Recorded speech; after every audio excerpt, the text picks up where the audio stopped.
사랑합니다. 축복합니다. 네. 제가 올해 교구를 맡아서 담당을 하고 있는데 목장, 마을장 리더 모임을 하는데 어떤 권사님이 자리에 대한 이야기를 하시다가 이런 얘기를 하시더라고요. 그래서 이건 설교 시간에 꼭 말씀드려야겠다 라고 해서 말씀드리면 그 예배당 자리에 다 뭐가 매겨져 있대요. 그래서 앞자리는 금자리, 중간은 은자리, 뒤에는 잠자리라고 합니다. 네. 뒤에 계시면 더군다나 저는 목소리 톤도 일정해가지고 잠이 올 수도 있는데 우리가 금자리, 앞자리를 사모하는 저와 여러분이 되기를 간절히 소망합니다. 이 시간 많이 피곤하시죠? 네, 맛있게 식사도 하시고 졸린 이 시간 그래도 예배의 자리를 사모하며 이 자리에 나오신 여러분 정말 환영하고 축복합니다. 오늘날을 살아가는 시대는 경쟁이 치열하고 개인주의가 너무나 만연한 시대입니다. 그리고 열심히 열정을 쏟아내야 되는 시대를 살아가고 있습니다. 그 시대를 살아가면서 수많은 사람들이 지쳐있고 또 낙담하는 시대를 살아가고 있습니다. 그래서 여러분들에게 테스트를 문항을 준비했는데 손가락이 10개잖아요. 하나씩 접으셔가지고 해당되는 걸 이렇게 슬쩍 한번 접어보시길 바랍니다.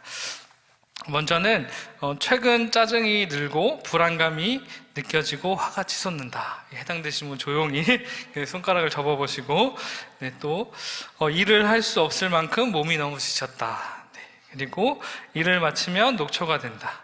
그리고 아침에 출근할 생각만 해도 피곤하다. 그리고 하는 일에 부담감, 긴장감을 느낀다. 무기력하고 실증이 느껴진다. 해야 하는 일에 관심조차 없다. 해야 하는 일에 소극적, 방어적이다. 성취감을 느끼지 못한다. 스트레스를 풀기 위해 쾌락 요소, 폭식, 음주, 흡연 등만 찾는다. 이 문항 중에 혹시 다 해당되시는 분 계신가요? 네. 빨리 심리 상담을 받아요. 이 중에서 이제 3가지 이상 해당이 되면 번아웃 증후군을 의심해 볼 수 있다라고 합니다. 여러분, 번아웃 증후군이란 말 많이 들어보셨죠? 번아웃 증후군을 사전적 의미를 찾아보니까 일에 몰두하던 사람이 극도의 스트레스로 인하여 정신적, 육체적으로 기력이 소진되어 무기력증, 우울증에 빠지는 현상이라고 나와 있다라고 합니다. 이 번아웃 증후군을 유발하는데 역할을 하는 것이 지나친 스트레스가 원인이 된다고 합니다. 그리고 직장인 중에 80%가 이 번아웃 증후군을 앓고 있다라고 합니다. 업무 등 특정 목표나 대상에 몰입하느라 자신이 스트레스가 쌓이고 있는지를 인지하지 못하다가 이렇게 번아웃이 온다라고 합니다. 이 번이라는 뜻이 탈진하다라는 뜻을 갖고 있습니다.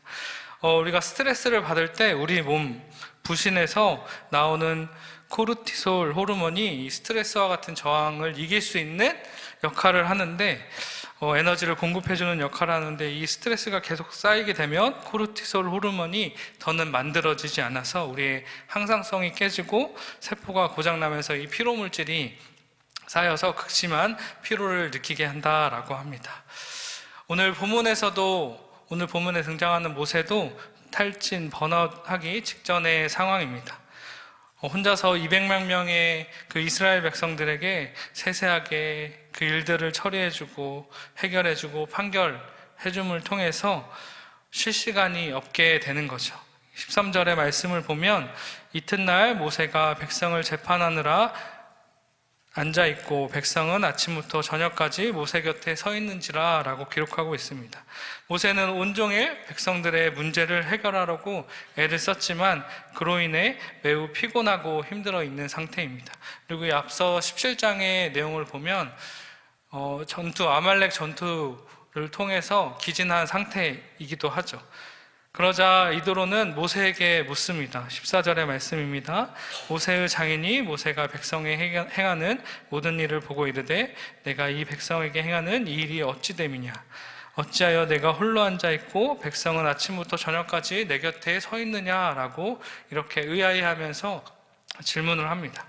그러자 이 모세는 이 장인 이드로의 물음에 15절, 16절에서 하나님의 뜻을 알려주기 위해서, 그리고 이웃 간의 문제를 재판하려고, 그리고 하나님의 규례와 율법을 알기 위해서 그 백성들이 와서 내가 지금 이러고 있습니다 라고 이야기를 합니다.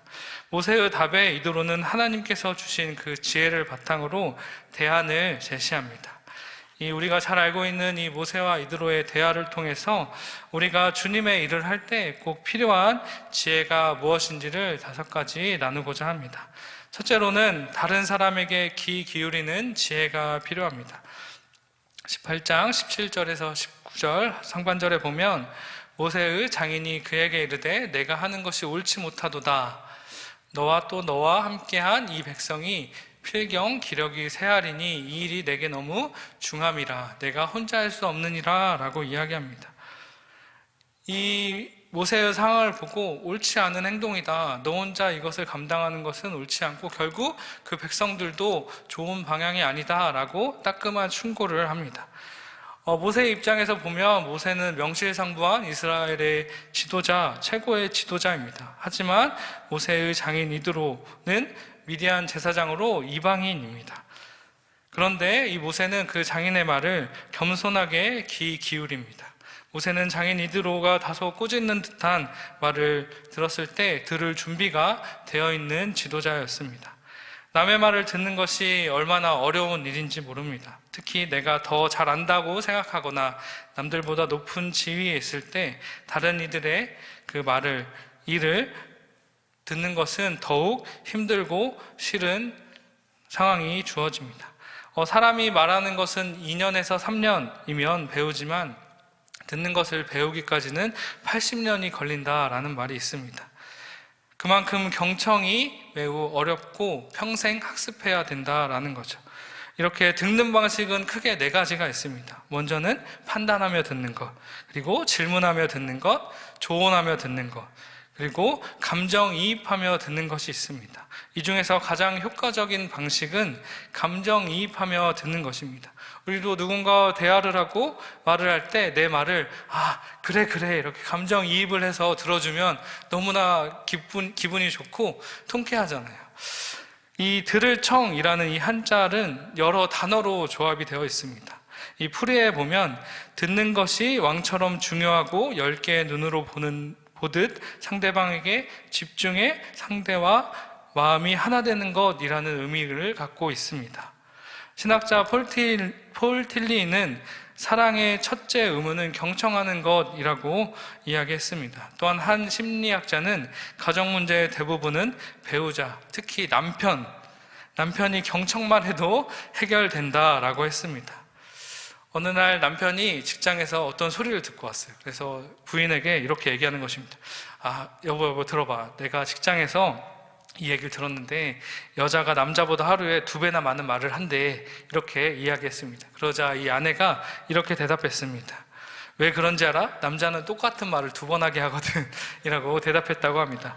그러자 그 말을 들은 남편이 뭐라고 했을까요? 못 들었는데 뭐라고?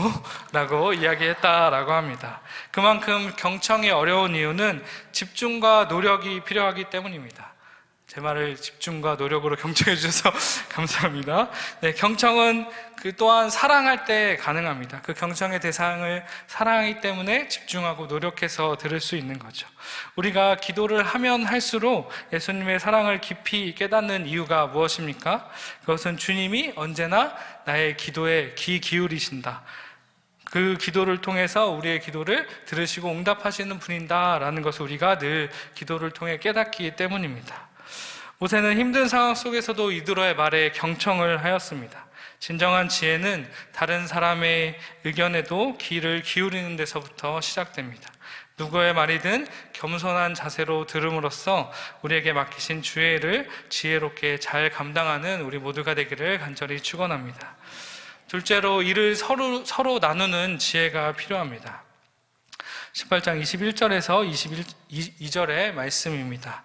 너는 또 온 백성 가운데서 능력 있는 사람들 곧 하나님을 두려워하며 진실하며 불의한 이익을 미워하는 자를 살펴서 백성 위에 세워 천부장과 백부장과 50부장과 10부장을 삼아 그들이 때를 따라 백성을 재판하게 하라. 큰 일은 모두 내게 가져갈 것이요 작은 일은 모두 그들이 스스로 재판할 것이니 그리하면 그들이 너와 함께 담당할 것인즉 일이 내게 쉬우리라. 이드로는 하나님의 지혜를 통해서 대안을 제시합니다. 천부장과 백부장, 50부장, 10부장 이렇게 중간 지도자 리더십을 세우라고 이야기합니다. 그래서 재판하는 일이나 여러 개별적인 일들은 그 세워진 중간 리더들이 하고 우리는 살아가면서 어려운 문제들을 그 사람한테 맡기고 가장 중요한 문제는 모세에게 가지고 나아가라 라고 이야기를 합니다. 우리는 살아가면서 수많은 관계 속에서 살아갑니다. 그 관계들을 통해서 함께하는 일들이 참으로 많습니다. 특별히 그 중에서도 주의 일은 절대 혼자서 할 수 없습니다. 함께 해 나가야만 하는 것입니다. 사도 바울은 고린도전서 12장 4절에서 7절에 각각 다른 은사를 주었으니 라고 이야기하면서 그 각각의 은사는 공동체의 유익을 위해서 주어진 것이다 라고 이야기를 합니다. 우리가 각자의 은사를 가지고 각자 맡은 역할을 충실히 서로 나눠지면서 했을 때 그것이 우리 공동체에게 유익이 된다라는 것입니다. 또한 하나님께서 그 각자 주어진 은사에 따라 역할과 그리고 공동체를 함께 성장하도록 이끄시는 분이십니다. 또한 로마서 8장 28절에 보면 우리가 알거니와 하나님을 사랑하는 자 곧 그의 뜻대로 부르심을 입은 자들에게는 모든 것이 합력하여 선을 이루느니라 라고 이렇게 고백하고 있습니다. 우리가 서로 일을 나누어지고 함께함을 통해 궁극적으로 선을 이루는 행동을 하는 성장하는 공동체가 되는 것입니다. 셋째로 하나님을 경외하는 지혜가 필요합니다. 모세가 천부장이나 백부장 등 이 중간 지도자 리더십을 세울 때 능력이나 지식이나 경험을 보고 세운 것이 아닙니다. 우리 21절의 말씀 우리 함께 읽도록 하겠습니다. 함께 읽겠습니다.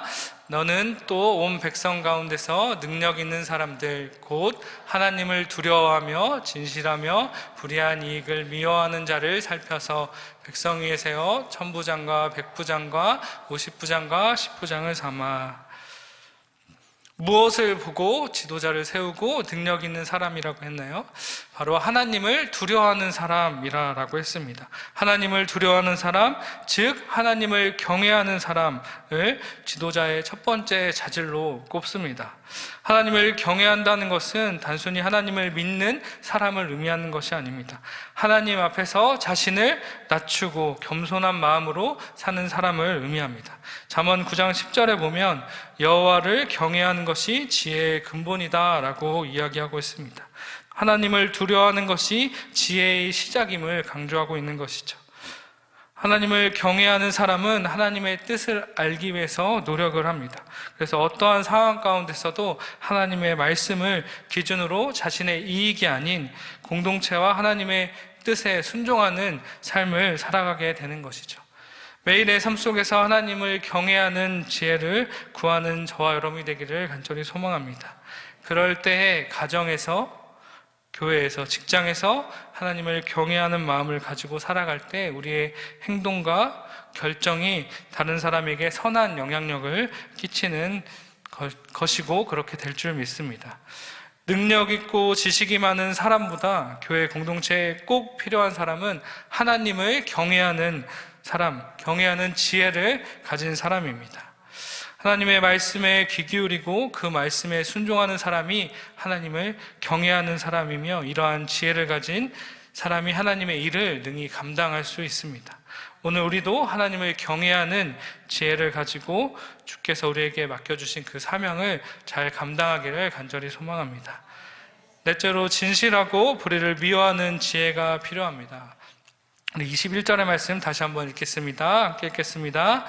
너는 또 온 백성 가운데서 능력 있는 사람들 곧 하나님을 두려워하며 진실하며 불의한 이익을 미워하는 자를 살펴서 백성 위에 세워 천부장과 백부장과 50부장과 10부장을 삼아.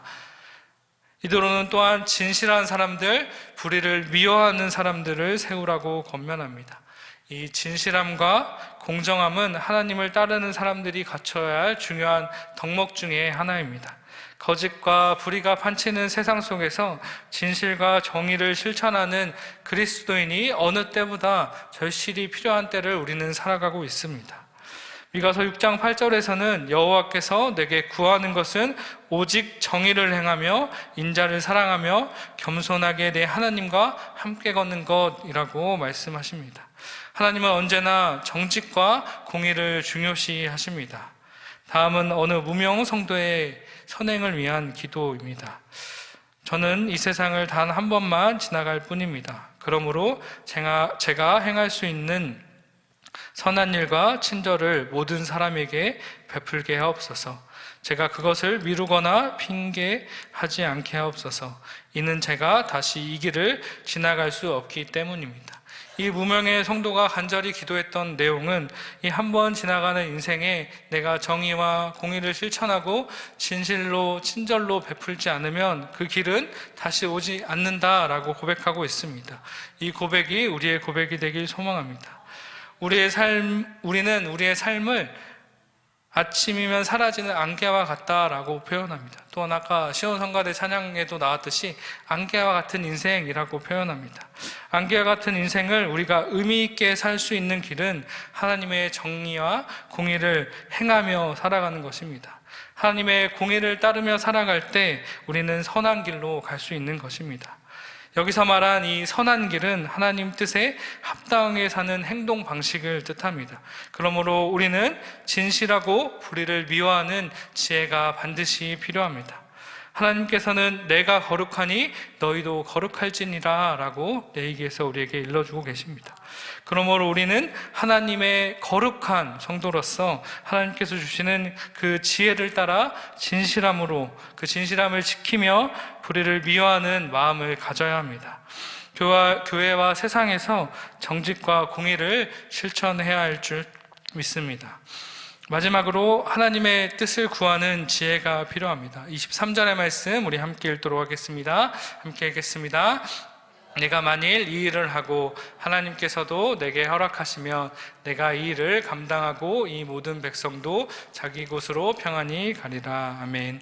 마지막으로 이도로는 모세에게 하나님의 뜻을 따라 행했을 때 모두 만족하고 모든 일이 잘 될 것이라 라고 이야기합니다. 하나님의 명령에 따라 일을 처리하면 하나님께서 그 일을 이루시고 모두에게 평안을 누리게 하시는 분이신 줄 믿습니다.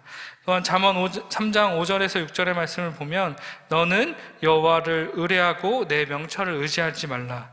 내가 범사에 그를 인정하면 그가 내 길을 지도하시리라 라고 말씀하십니다. 하나님은 우리에게 자기 생각이 아닌 하나님의 뜻을 구하라고 말씀하십니다. 그러면 하나님이 그 길을 지도해 주신다, 인도해 주신다라고 하십니다. 그런데 왜 우리는 여전히 나의 좁은 생각에 갇혀서 하나님의 뜻에 내 뜻을 맞추며 살아가지 않으려고 발버둥 칠까요? 그것은 지난주에 담임 목사님께서도 설교 말씀에서 하셨듯이 우리는 늘 세상 근심에 사로잡혀 있기 때문입니다. 그럴 때 오늘 말씀을 기억해야 합니다. 하나님의 뜻을 구하는 지혜를 간구하며 살아가야 하는 것이죠. 믿음의 길을 걸어감에 있어서 하나님의 뜻을 간절히 구하는 지혜가 필요합니다. 그렇다면 여기서 생기는 질문이 있습니다. 그렇다면 어떻게 내 인생을 향한 하나님의 뜻을 알 수 있을까입니다. 시편 119편 105절에 보면 주의 말씀은 내 발의 등이요 내 길에 빛이니이다 라고 시편 기자는 고백하고 있습니다. 주님은 어두운 밤길에 발등에 빛을 비추어 한 걸음씩 인도하시는 분입니다. 일주일, 한 달, 1년이 아니라 하루하루 주님의 말씀에 의지해서 인생의 방향을 결정해 나가시는 분이라는 거죠. 즉 하나님의 뜻을 통해서 나의 미래를 알게 되는 것, 나의 미래의 모습을 예견해 주시는 것이 아니라 오늘 우리에게 주신 하루라는 귀한 선물을 주님의 뜻을 구하며 주님이 원하시는 방향을, 모습을 생각하면서 주님과 동행하며 살아가는 것이죠. 그 속에서 주님을 신뢰하며 나아가는 것, 그 시작점이 하나님의 뜻을 아는 그 길, 시작점이라는 것입니다.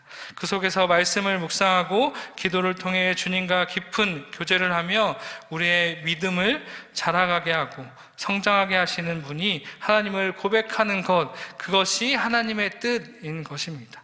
우리가 하나님의 뜻을 생각할 때 먼 미래, 앞선 내역을 예측해서 알았으면 좋겠다라고 생각하는 착각을 할 때가 있습니다. 그렇지만 오늘 말씀과 시편 기자는 분명하게 이야기하십니다. 나의 한 걸음 한 걸음을 주님께서 비춰주시는 그 빛을 따라 묵묵하게 걸어가는 순례의 길을 걸어가게 하는 것이 하나님의 뜻이고, 그 속에서 말씀과 기도의 훈련을 통해 나를 성장하게 하시고 나를 성숙시켜 주시는 그것이 하나님의 뜻이라는 것입니다.